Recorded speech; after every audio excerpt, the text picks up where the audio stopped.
with breaking news. We do begin with that breaking news. Developments just in the Nancy Guthrie case. Hello, everybody. I'm Heather Hayes. And I'm Steve Yager. It's 9 o'clock. A law enforcement source telling Fox News that a person is in custody in the disappearance of Nancy Guthrie. It comes just hours after the FBI released the first actual footage from a Ring camera of a suspected kidnapper. Fox 4's Peyton Yager is following this breaking story and begins our coverage tonight. Peyton. Steve and Heather, just within the last half hour, we learned the Pima County Sheriff's Department, with the assistance from the FBI, detained an individual south of Tucson. Investigators currently questioning that individual in connection to the abduction of Nancy Guthrie, but they have not found Nancy Guthrie. Right now, in and around of Tucson, there's a sense of urgency on the ground. There are reports of the local SWAT team and bomb squad are being activated and assisting Pima County on a mission in that area. This heightened police activity comes just hours after that terrifying surveillance video was released to the public.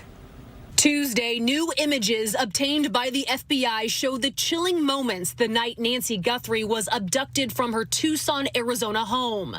Nest doorbell video shows an armed, masked person walk up to Nancy's front door and tamper with the camera. You can see the person had a gun holster on the waist and is wearing gloves and a backpack. At one point, the person turns around and grabs a plant and uses it to block the lens right before the camera was disconnected. Another video shows the person hunched over, possible identification factors the FBI is hoping the public can help with. It doesn't scream professional. It does not scream professional. It screams someone that is a crime of opportunity. Mary Cheney, former FBI and cybersecurity expert on retrieving data, talking about the first piece of concrete evidence in Nancy Guthrie's disappearance.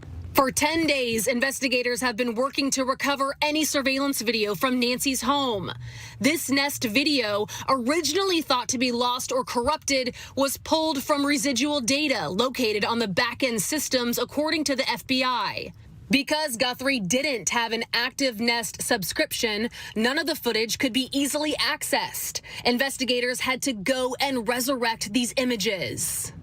They have to go through the law enforcement process of getting the subpoena, working with Nest and whoever the manufacturer of the camera is to pull that data. That data is always there. It's just that whether you subscribe or not depends on whether or not you get access to it.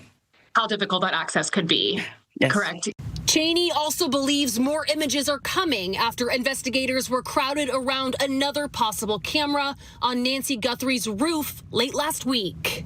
There is a device it's called a network video recorder, and that NVR device stays always on, and it's recording literally at all times what's going on. It's a painstaking process, and it's going to take a lot longer than people may want it to take because of what we're talking about. It's especially in the cyber world, you're going to have subpoenas. You're going to have to get these organizations, publicly and private organizations, to work to try to comb through this information. It's a lot of data.